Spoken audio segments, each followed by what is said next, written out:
Ski resorts have a funny way of lying to you. They show you postcard mountains, whisper words like legendary and world class, then quietly empty your wallet while you're distracted by the view. This countdown isn't about which resort looks best on Instagram. It's about what you actually get when the lift ticket is scanned and gravity takes over. We're starting at the bottom, the places that are stunning, iconic, and sometimes ridiculous, before climbing toward resorts where the skiing finally justifies the pain. Let's start where luxury gets loud. Number 12, Deer Valley, Utah. Deer Valley is so polished it feels like skiing inside a luxury brochure that learned how to groom snow. Everything here is immaculate. The runs are corduroy perfect. The lodges smell like money and fireplace smoke. The staff glides around like they're part of a synchronized hospitality ballet. It's beautiful in a calm, curated, museum-quality way. And that's exactly the problem. This mountain caps daily skier numbers, bans snowboards entirely, and leans hard into exclusivity. You get roughly 2,000 acres of terrain, about 100 runs, and lifts that move efficiently, but never urgently. The skiing itself is smooth and friendly, but rarely thrilling. You're not charging. You're cruising, slowly, politely, probably next to someone wearing a $4,000 jacket who skis twice a year. The emotional whiplash hits when you realize how much you're paying for how little chaos you're allowed to experience. Deer Valley is perfect for people who want skiing without unpredictability. No lift line stress, no snowboards, no surprises. It's luxury skiing turned into a spa day with gravity. Gorgeous? Absolutely. Fun? Sometimes. Worth the premium for most skiers? That's where the laughter starts. Number 11, Aspen Snowmass, Colorado. Aspen Snowmass doesn't whisper luxury. It shouts it from 4 different mountains at once. Snowmass alone stretches across roughly 3,300 acres, and when you add Aspen Mountain, Aspen Highlands, and Buttermilk, you're looking at over 5,700 acres of skiing. On paper, that's incredible. In real life, it's like being invited to the greatest ski buffet ever, where every plate costs extra. The skiing is legitimately diverse. Long cruisers, steep bowls, terrain parks, and legendary expert zones all coexist. The scenery is cinematic. The town feels alive year-round with festivals, food, and celebrity sightings that make you question your life choices. Then reality taps you on the shoulder. Lift tickets climb fast, lodging climbs faster, and suddenly you're budgeting like you're funding a small film. The twist is that Aspen delivers almost everything it promises. The emotional sting comes later, when you realize you're paying not just for skiing, but for being seen skiing. Aspen is spectacular, but it's also a luxury theme park where the vibe can feel more expensive than the experience. Incredible mountains, incredible town, slightly exhausting bill at the end. If this countdown is already hurting your wallet emotionally, tap like and subscribe. We've got more ski breakdowns coming that separate real mountain value from marketing fluff. Stick around, the list gets better from here. Number 10, Vail, Colorado. Vail is big, not metaphorically big. Physically, intimidatingly big. Over 5,300 acres of terrain fan out across bowls, back bowls, glades, and groomers that seem to stretch forever. On a bluebird day, it feels endless. You can ski for hours and still feel like you've missed something. That scale is breathtaking. It's also the trap. The resort infrastructure is massive and efficient. High-speed lifts, a walkable village, restaurants everywhere. It all works. Too well, because everyone knows it works. Vail attracts crowds like gravity attracts skiers. Powder days become strategic exercises. Lift lines snake. Prices inflate. The skiing is still great, but the mental load creeps in. The twist is that Vail isn't bad at all. It's just busy. You're paying premium prices for premium terrain that you're sharing with thousands of other people who had the same idea. The comedy is realizing that one of the biggest mountains in the country can still feel small when everyone shows up at once. Vail delivers scale, comfort, and consistency. It just charges you emotionally and financially for the privilege. Number 9. Breckenridge, Colorado. Breckenridge feels like a ski town that accidentally became famous. The historic Main Street is charming. The Apress scene is loud in a friendly, slightly chaotic way. Then you step onto the mountain and realize you're skiing above 12,000 feet, wondering why your legs feel like they're filled with wet cement. The terrain spans 5 peaks, with over 2,900 acres of skiing and some of the highest lift-served terrain in North America.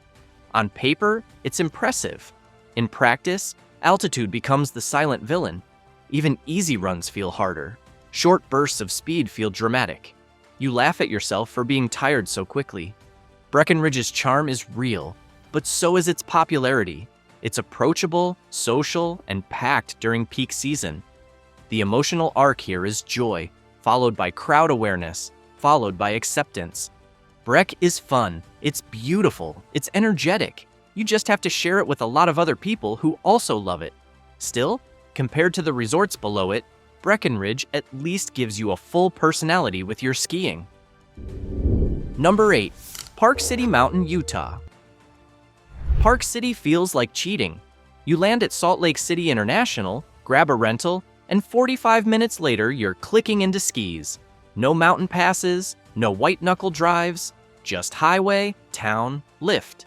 That convenience is intoxicating, and Park City knows it. With over 7,300 acres of skiable terrain spread across one of the largest lift networks in the country, this place is enormous in a way that feels almost unfair. The skiing itself is wonderfully democratic. Long groomers spill down wide faces. Tree runs hide between ridgelines. You can ski hard, ski lazy, or ski distracted because you're already thinking about dinner on Main Street. The town is polished but lively, full of bars, restaurants, and that Sundance glow that makes everything feel important. It's beautiful in a way that feels busy but intentional. Then the bill shows up. The crowds show up too. Powder days turn into strategy meetings. You start calculating chairlift choices like a chess match. Park City gives you access, scale, and comfort, but it charges in patience. The humor comes from realizing you chose the easiest resort to reach, and so did everyone else. It's fantastic skiing wrapped in convenience with a side of crowd management skills you didn't know you needed. Number 7. Mount Bachelor, Oregon. Mount Bachelor rises out of Central Oregon like a polite volcano that decided to become a ski resort. The mountain is broad, round, and deceptively massive, offering roughly 4,300 acres of terrain that fans out in every direction. From the summit, the Cascades stretch into the distance, and for a moment, you forget you're supposed to be moving. It's stunning, quietly dramatic, slightly humbling. The skiing here is about space. Long fall lines, open bowls, wind-sculpted ridges that make every run feel different depending on the day. Bachelor rewards, curiosity. You can lap groomers, hunt powder pockets, or drift into trees that feel endless. Ben sits nearby, grounding the trip with good food, good beer, and a town that feels outdoorsy instead of flashy. The emotional curve bends when the weather shifts. This mountain is honest. Storms roll in fast. Wind shuts lifts. Visibility disappears. Suddenly, the serene volcano reminds you who's in charge. That unpredictability is part of the charm. Bachelor isn't trying to control nature. It lets it happen. The laughter comes when you realize your perfect ski plan just got rewritten by clouds and wind. If you like big terrain and don't mind surrendering control occasionally, this place delivers something rare. Number 6. Brian Head Resort, Utah. Brian Head feels like a secret someone accidentally put on a map. Sitting above 9,600 feet, it's the highest resort base in Utah, and that elevation gives it a quiet confidence. The air feels thinner, the snow feels lighter. The views stretch forever across red rock, desert, and alpine forest. It's surreal in the best way. With about 650 acres of terrain and a layout split across 2 connected peaks, Brian Head isn't massive, but it's playful. The runs are friendly, flowing, and forgiving. You can ski all day without feeling rushed or crowded. Lift lines rarely test your patience. The resort feels relaxed, like it's genuinely happy you showed up. The humor creeps in when you realize how calm everything is compared to the skiing quality. No hype, no chaos, just solid snow, reliable conditions, and a pace that feels refreshingly human. The town itself is small and quiet, more functional than glamorous, which makes the mountain feel like the star of the show. Bryan Head doesn't overwhelm you, it reassures you. It's the kind of place where you accidentally ski more runs than planned, because nothing feels stressful. You arrive expecting budget-friendly. You leave surprised by how good the experience actually was. Sometimes the mountain that doesn't shout ends up being the one you remember most. Number 5. Smuggler's Notch, Vermont. Smuggler's Notch greets you like a cozy storybook that secretly lifts weights. The village feels warm and welcoming. Covered bridges, snow-dusted trees, and a family-friendly vibe make it seem gentle. Then you point your skis downhill and realize this mountain has teeth. Spread across 3 distinct peaks with roughly 1,000 acres of terrain, Smugs punches far above its reputation. The lifts are old school, the trails are not. Tight trees, steep pitches, and technical lines sneak up on you fast. This is classic New England skiing. Direct, honest, occasionally unforgiving. The emotional swing is delightful. One minute you're admiring how charming everything looks. The next, you're fully locked in, legs burning, laughing at yourself for underestimating it. Smuggler's Notch doesn't need spectacle. It relies on terrain and personality. The crowds stay manageable. The mountain feels local in a way that's increasingly rare. What makes it funny is how quietly serious the skiing is. Smugs doesn't advertise toughness. It just lets the trails speak.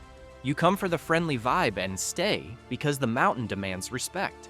It's beautiful, grounded, and surprisingly bold.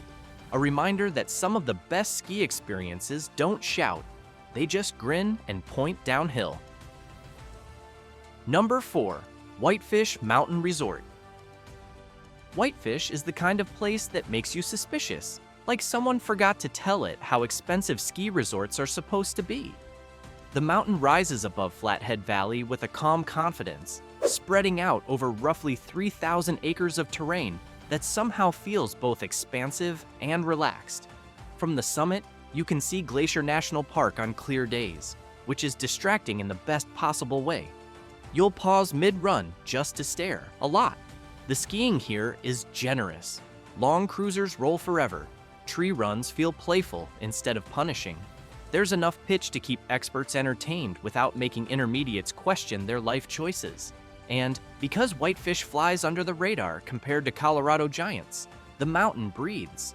Lift lines exist, but they don't dominate your memories. Then there's the town. Whitefish. The town feels like a real place, not a stage set. Breweries, coffee shops, live music, and locals who actually ski here regularly. It's charming without trying. The emotional payoff comes when you realize how balanced everything feels. Great terrain, stunning scenery, a town that doesn't feel like it was built by a focus group. The comedy is subtle. You keep waiting for the catch, the outrageous crowd, the absurd price spike. It never quite arrives. Whitefish isn't flashy, it's confident, and that confidence makes it one of the most satisfying places to ski without feeling like you're paying a popularity tax. Number 3. Mount Baker Ski Area. Mount Baker doesn't care if you're impressed. It's not here to entertain you, it's here to snow, a lot. With 600+ inches of average annual snowfall, this place casually rewrites your expectations of winter. The parking lot is legendary. Storm days look like scenes from a documentary where everyone voluntarily chose chaos. The terrain spans just over 1,000 acres, but it skis bigger than that because the snow changes everything. Powder stacks deep, tree runs feel bottomless. The mountain rewards people who show up early, stay late, and don't complain about visibility. Groomers exist, but Baker's soul lives in soft, cold, ridiculous snow. There's no slopeside village, no luxury spa, no curated oppressed scene. You boot up in the lot, ski hard, and talk about conditions like it's a shared religion. The emotional shift happens when you realize how pure the experience feels. Nothing is padded. Nothing is staged. The humor comes from the contrast. One of the snowiest places on Earth operates with the vibe of a local hill. Baker doesn't sell fantasy. It delivers reality in the form of deep turns and tired legs. If you love skiing for skiing's sake, this mountain feels like an inside joke you're lucky to be part of. Number 2. Ski Cooper. Ski Cooper feels like someone hit pause on the ski industry around 1985 and never pressed play again. And that's exactly why it works. Sitting above Leadville, Cooper spreads across roughly 2,600 acres with wide-open runs, gentle trees, and a layout that makes the mountain feel friendly without being boring. The skiing is honest, no tricks, no gimmicks. The terrain flows naturally, and the lack of high-speed frenzy gives everything a relaxed rhythm. You ski more, you wait less, you breathe. It's the kind of place where you accidentally rack up more vertical than planned, because nothing interrupts your momentum. The emotional realization sneaks up on you. You're having a great day, a genuinely great day, and you didn't once feel rushed, crowded, or stressed. The laughter comes from realizing how rare that has become. Cooper isn't chasing headlines, it's chasing consistency. The town nearby is quiet, functional, grounded. This is skiing stripped of excess, and it's refreshing. Ski Cooper doesn't try to be your entire personality. It just gives you a mountain, some snow, and enough space to enjoy both. Sometimes that's all you need. Number 1. Wolf Creek Ski Area. Wolf Creek doesn't ask politely, it overwhelms you with snow. Tucked along Wolf Creek Pass, this mountain averages around 430 inches of snowfall a year, and it feels like every storm shows up personally. The parking lot fills early, skis click fast, and the energy buzzes with one shared goal: get to the powder first. With about 1,600 acres of terrain, Wolf Creek isn't the biggest resort on paper, but the snow multiplies everything. Bowls stay soft, trees refill overnight, even tracked runs feel forgiving. The mountain skis deep, and that depth changes your entire mood. You grin more, you fall less angrily. There's no luxury village, no distractions, just lifts, snow, and a lodge that smells like wet gloves and happiness. The emotional payoff is immediate. This is skiing reduced to its purest form. Wake up, drive over the pass, ski until your legs give up. The humor is simple. You came for a ski trip. You got a snow festival instead. Wolf Creek wins this countdown because it delivers the one thing skiing is supposed to be about, over and over again, without apology. Snow solves everything. So here's the real ranking question. Do you want the loudest name on your jacket or the biggest grin under your goggles? If this list saved you from an overpriced mistake, hit like, subscribe for more ski breakdowns, and tell me which mountain you'd ride first if the forecast turned bluebird tomorrow.